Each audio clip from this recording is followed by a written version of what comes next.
All right, good morning, guys. Welcome to the team.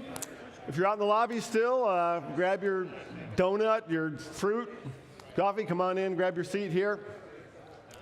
Also, I haven't said this for a while, but if you ever end up at a table and for some reason guys aren't there and you're by yourself or just one or two other guys, just jump in with another table so the discussion times goes better. You're always free to move around like that. So if that's true for you, don't be afraid to jump in when we get to discussion time. Today's a special day, as many of you know, all of you know. This past summer, we lost our good friend, our director of facilities here at church for close to a decade, John Harper. And John had a habit of wearing shorts, his beloved cargo shorts. I'm thinking all the time I knew him, I saw him in long pants one time, and that was on, I think, a really cold Friday morning at team. And I commented on his jeans, and he was embarrassed because his wife had made him wear them because it was so cold. But John had a thing for shorts, and so we thought sometime, in fact, the idea came from a team guy back at the end of the summer, said we should honor John in his memory by wearing shorts one day. And then we started thinking, when should we do it? Should we do it in the fall when we start off the year? In some ways that would be appropriate, but we thought, what fun would that be? Because he wore them all year round, so we thought we'd wait till January. I was going to do it last week, but I had to go visit my mom and dad, and so I thought I wanted to be here, so we did it today, and we had a 30-degree drop in temperature since last Friday, so it's perfectly appropriate. And I happen to notice a lot of you guys were able to wear shorts or are changing into them right now, and I did notice we have, I don't know which way to say this, we either have a lot of really good-looking legs in this room or some really bad-looking legs in this room. So what I want to do is we're going to honor John, and I want to take a picture this morning as we start so I can send it to his wife, Karen, and she'll send it to their boys, and then I'll do a short prayer thanking God for John and his service here. And I have to say, I've been at the church here been blessed to be here for 32 years, and I've worked with lots of great people, and John was right at the top of that list. One of those guys who, by his constant service, his attitude, made life better, and made my life better in so many different ways. He didn't just run facilities, he served and he cared about things. He really cared about team too. He made sure we had what we need. He asked me all the time, he made sure, and he was a friend. And so that's why we want to honor John today. So before I do a short prayer as we begin, I want to have all you guys stand up, and let's get, if the guys who have shorts on, make sure you're at the front of the table so we see a lot of leg. Okay, so stand up, let's organize ourselves. I'm going to take a couple pictures so I can send them to Karen.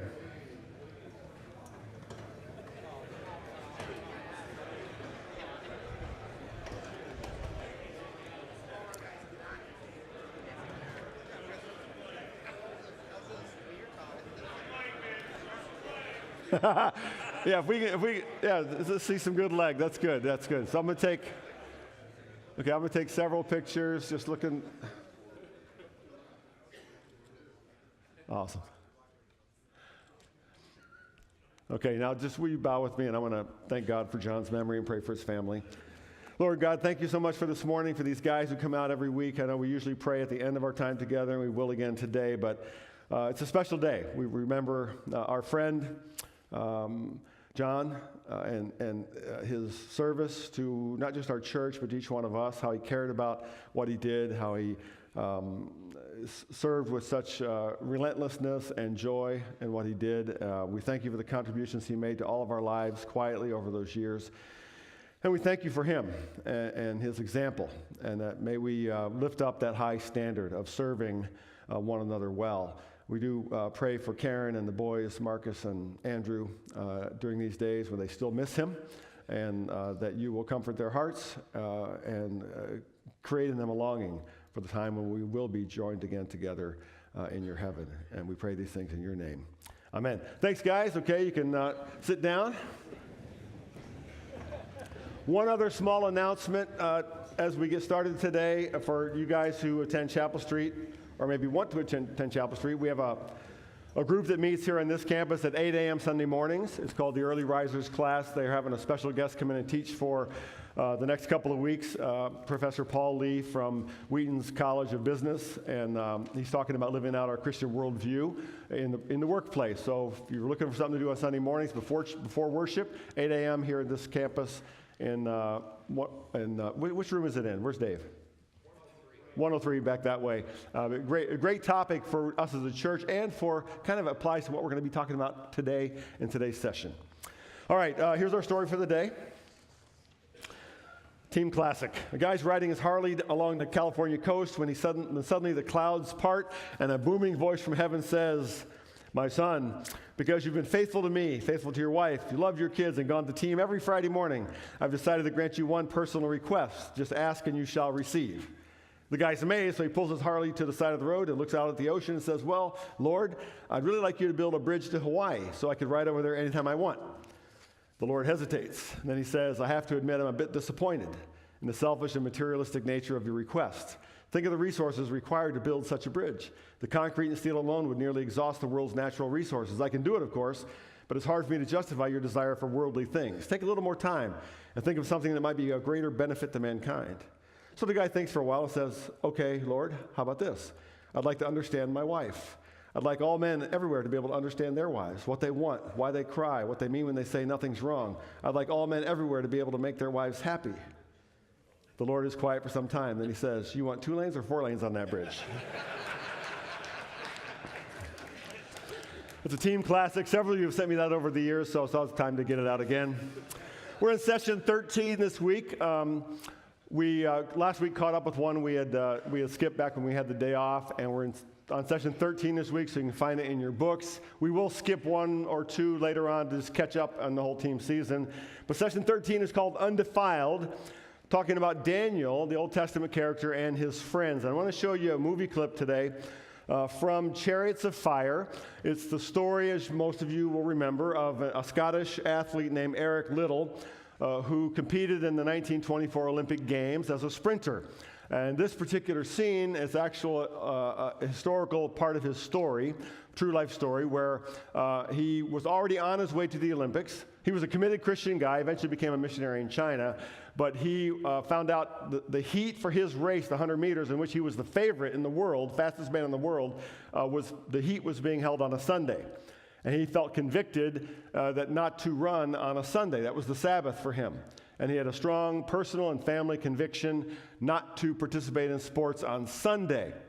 That was just his particular conviction. And so he told his Olympic committee that he couldn't run on Sunday. And so now you're going to watch the scene where the powerful committee gets together with him and tries to convince him that he must run for the sake of his country on a Sunday. So let's watch the clip. Your Royal Highness, may I present Mr. Eric Liddell? Delighted, Liddell. Delighted. I saw you play for Scotland. Impressed me no end. Ran in a couple of tries from your own half, I remember. Believe it is, sir, yes. Well, nice to have you on the same side at last. Excellent effort of Lindsay's, don't you think? He did well, sir. He did indeed. An example to us all.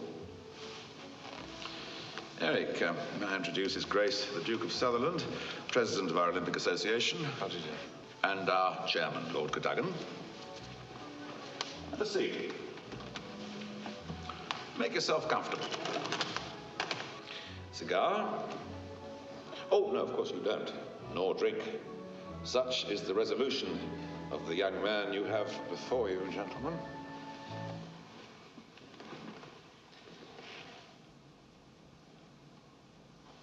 Lord Birkenhead has advised us as to your attitude towards your participation in the 100 meters heats, Liddell. Or would your non-participation be more accurate? It would, sir, yes. We were also consulted as to the correct manner in which to approach the French. Something we just can't allow to happen. Going cap in hand to the frogs, of all people.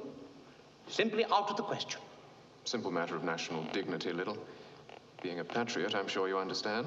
Well, I must say, sir, I felt it was an impractical suggestion from the start. Well, why did you well say so, man? As an athlete, you value economy of effort. I wanted to run. And I was desperate enough to try anything.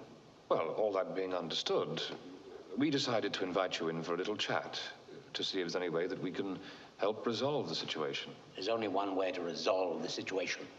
That's for this man to change his mind and run. Don't state the obvious, Cadogan. We've to explore ways in which we can help this young man to reach that decision. I'm afraid there are no ways, sir. I won't run on the Sabbath, and that's final. I intended to confirm this with Lord Birkenhead tonight. even before you called me up in front of this Inquisition of yours. Don't be impertinent, Little. The impertinence lies, sir, with those who seek to influence a man to deny his beliefs. On the contrary, Little, we're appealing to your beliefs in your country and your king, your loyalty to them. Hear, hear. In my day, it was king first, God after. Yes, and the war to end wars bitterly proved your point. God made countries. God makes kings and the rules by which they govern. And those rules say that the Sabbath is his. And I, for one, intend to keep it that way. Okay, the background to that, which I should have told you, was they were considering going to the French who were hosting the Olympics in Paris and asking them to change the heat to another day. And the British guys didn't want to do that because they didn't want to ask the French for a favor. And the way it all worked out was that Little ended up running in a different race, the 400 meters instead of the 100 meters. It was held on a different day, a race he had never run before in competition, and he ended up winning the gold medal, which is the whole story. It's an actual true story. But what he says in that little interview is God made countries, and God made kings, and the Sabbath is his. And he resisted being forced to abandon or change his beliefs for the sake of something that he regarded as less important. So today is the first of 2 weeks in the Old Testament story of Daniel. Let me give you a little background. And that, by the way, that clip will make sense in just a moment as we take up this, today's theme.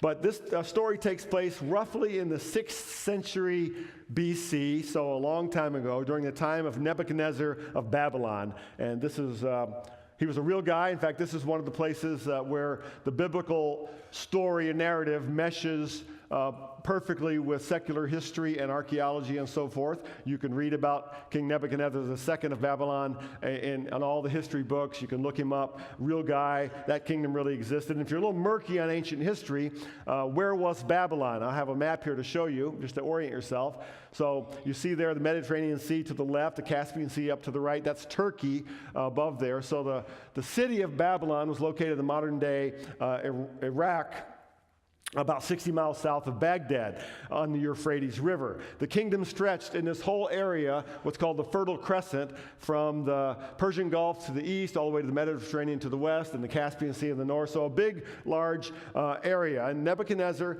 took over his kingdom from his father and was insanely ambitious as a king. His vision was to make Babylon the wonder of the ancient world. In fact, take a look at this photo. These are the ruins of what's called the Northern Palace. So part of that palace still stands 2,500 years after Nebuchadnezzar lived in it. It made me think about this building we're in right now. How much of this building will be left in the year 4518? Okay, think about that. So Babylon was a thing, and Nebuchadnezzar was the ruler of that great kingdom.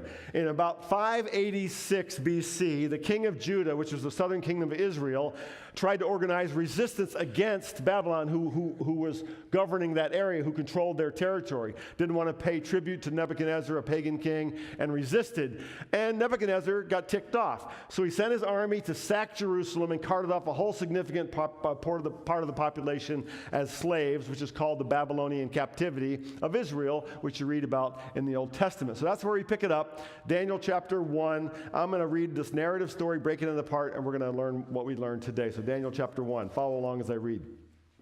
In the 3rd year of the reign of Jehoiakim, king of Judah, that's the southern kingdom of Israel, Nebuchadnezzar, king of Babylon, came to Jerusalem and besieged it. And the Lord delivered Jehoiakim, king of Judah, into his hand, along with some of the articles from the temple of God. These he carried off to the temple of his God in Babylonia and put in the treasure house of his God. Now, the Babylonian deity of that time was the pagan god Marduk, and that's a word roughly translated as bull calf of the sun. And there was a great golden statue in the temple of Marduk in Babylon. We'll talk about that next week. Verse 3, then the king ordered Ashpenaz, chief of his court officials, to bring into the king's service some of the Israelites from the royal family and the nobility, young men without any physical defect, handsome, showing aptitude for every kind of learning, kind of like team guys, well-informed, quick to understand, and qualified to serve in the king's palace. He was to teach them the language and literature of the Babylonians. The king assigned them a daily amount of food and wine from the king's table. They were to be trained for 3 years, and after that they were to enter the king's his service. Among those who were chosen were some from Judah: Daniel, Hananiah, Mishael, and Azariah. The chief official gave them new names. To Daniel, the name Belteshazzar. To Hananiah, Shadrach. To Mishael, Meshach. To Azariah, Abednego. So, the story begins here with politics and power. It's one nation dominating another, and Daniel and his three friends, and interestingly, we remember them by their Babylonian names, not by their Hebrew names, but they are now captives in a foreign land. That's the first point in your outline: captives in a foreign land. Now, history tells us that human slavery has existed in one form or another for centuries, for at least since 3500 BC or so, when we first have records of people being enslaved by other nations. Historians believe that at one time in human history, some 3/4 of the human race was in involuntary bondage to another people group. 75% of human beings at one time in human history were slaves. Even today, when slavery has been basically illegal in the world for some 200 years, human trafficking still exists. It's estimated today that some 25 to 40 million people are enslaved in some way today in our world. So the evidence to me tells, the evidence is that slavery is just what human beings do to each other. For all those who would say to me, well, people are basically good. Take a look at the history of human slavery. Slavery is what human beings do to each other when they have the chance. Nebuchadnezzar got tired of Israel's resistance to his power, and so he sacks Jerusalem and takes the best and brightest Hebrew young men and wants to shape them into good Babylonians, into his own servants. So these three Hebrew young men are essentially political prisoners. Now, in some ways, there's good news here because they aren't dead. Nebuchadnezzar could have wiped them out completely, but he doesn't. They aren't in prison. They've sort of landed on their feet, right? They're getting food and wine from the king's own table, so that was good stuff. But another way, they're still captives. They're prisoners in a foreign land, being forced to learn and do things against their will. And I want you to notice 4 things that you can almost skip over. Notice, Nebuchadnezzar wants them to learn the language of the Babylonians. They got to learn the language. He wants them to learn the literature of the Babylonians. That's to be immersed in the culture and the religion of the Babylonians. He wants them to eat the food and wine of the Babylonians from his own table, and then he wants to give them new Babylonian names. He wants to essentially reshape their identity as Hebrew young men into good Babylonians. Then he wants to completely immerse them in the culture. He wants and assumes that he can turn these Hebrew boys, young men, into full-fledged Babylonians. Because Nebuchadnezzar's ultimate goal was to destroy the Hebrew culture. That's why he took the best and brightest, because he wants to slowly destroy the Hebrew culture. But Daniel and his 3 friends refuse to be defiled. That's the second point in your outline. They refuse to be defiled.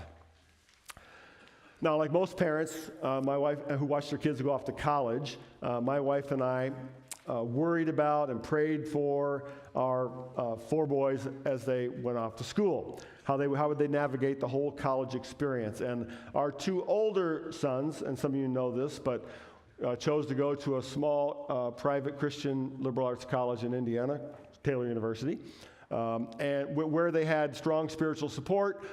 So while we were still concerned for them, we were fairly comfortable with the atmosphere they were going to be in, because their faith that they'd grown up with was going to be reinforced and supported in the school they went to. But our 3rd son decided to go to the University of Minnesota, huge secular state university, over 50,000 students, no formal spiritual support, and all the things that we naturally feared that would go along with that. So we were naturally a little more concerned.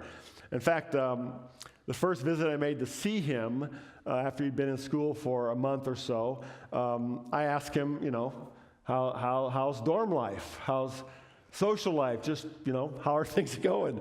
And he told me, he was a little hesitant, but I got it out of him. He told me that one of his first weekends at school, he and some of his teammates, he was on the baseball team, were at a party.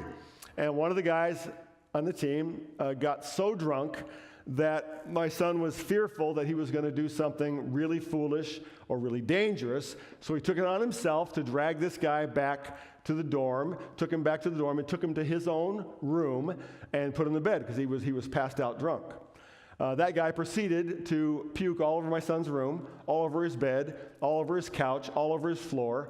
And I told him, the first rule is when you take a drunk friend back, take him back to his room, so that when he pukes, it's on his bed, not yours. But we talk about that, and what we as parents fear is that the university experience in some way will turn our kids into good Babylonians. Isn't that what we fear? Research shows that somewhere around 50% of students, 50% of college students who grow up in Christian families, who grow up in the church with faith at the center of their lives, 50% of them leave college without that same faith. 50%. We're concerned, rightly concerned, that the culture will shape our children into its image and away from the one in whom their identity is formed. How can our kids hold their ground, hold on to their values and their faith in the middle of Babylon? And not just our kids. We too. How do we hold on to who we are and to what we believe in the midst of a culture that is at best indifferent to and at worst hostile to what we believe?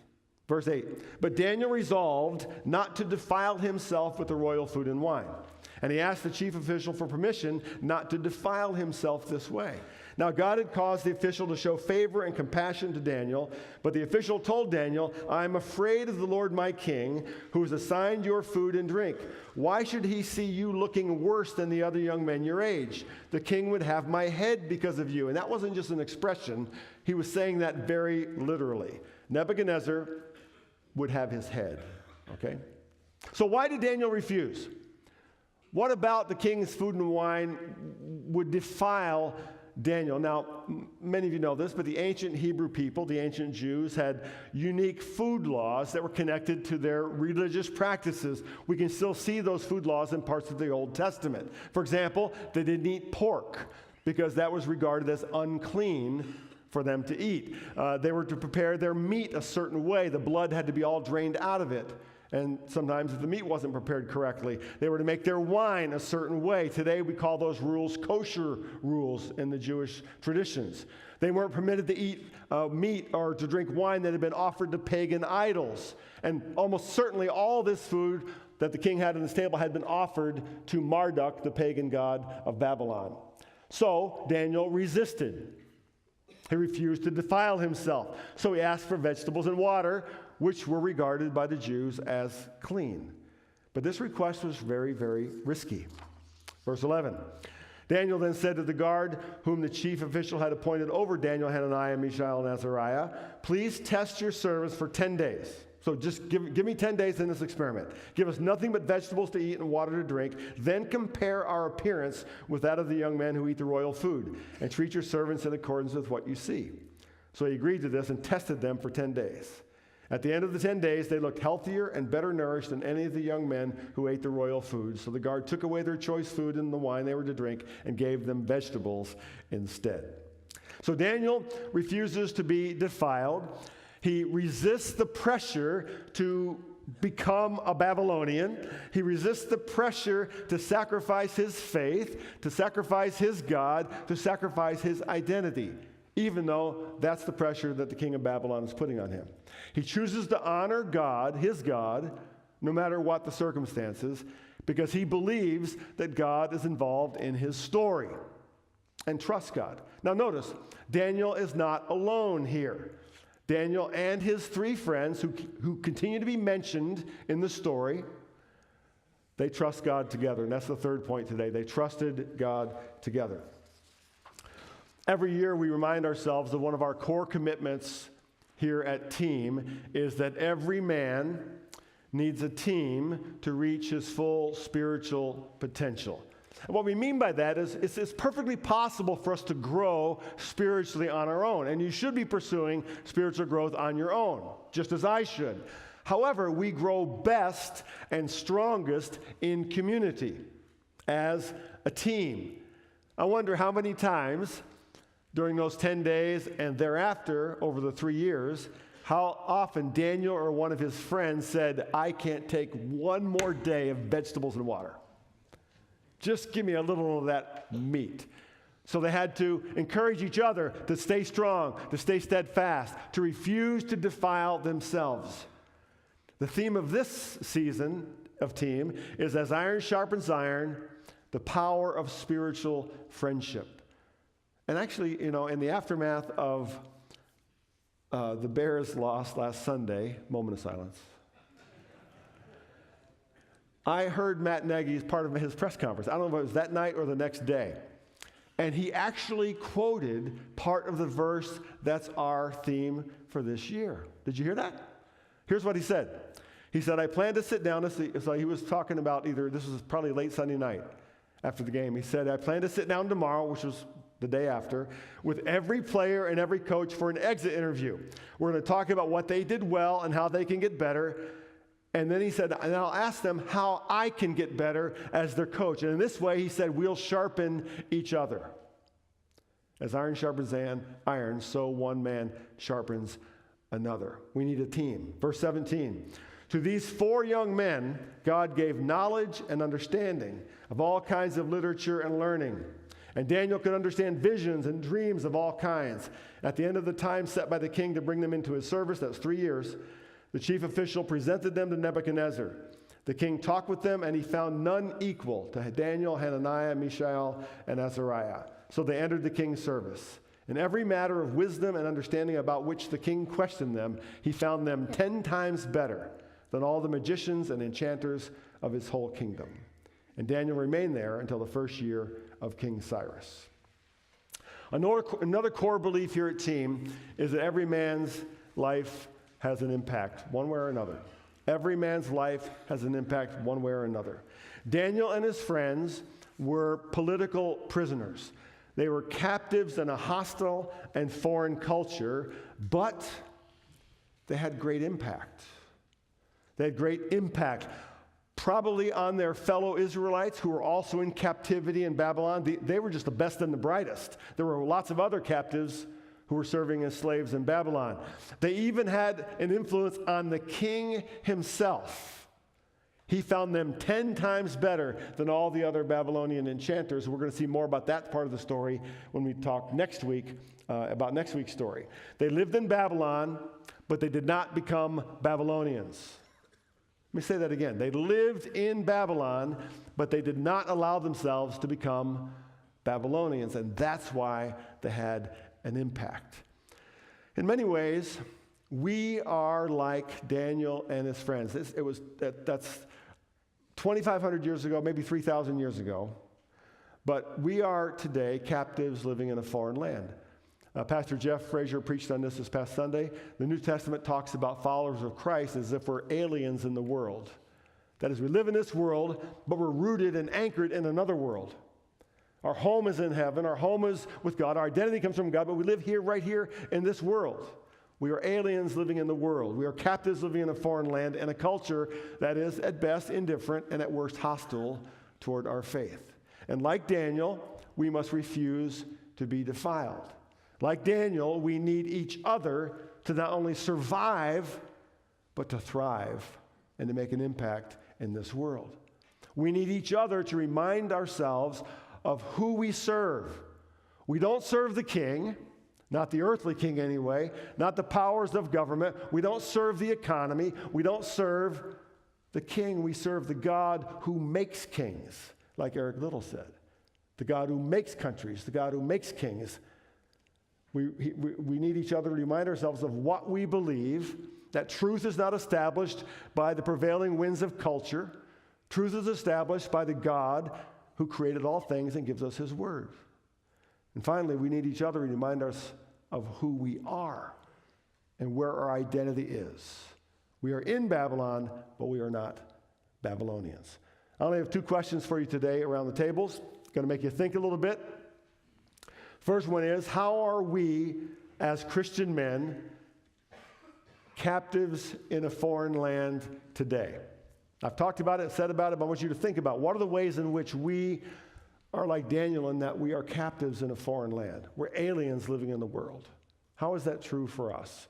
And secondly, related to that, is what would it mean for us, where we are today in this culture, to refuse to be defiled?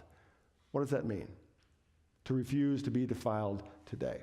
Okay, so those two questions, wherever you want to go from there, but get your coffee, get donuts, come back in and have your discussion. I'll wrap you up for prayer when we get to about 6:52.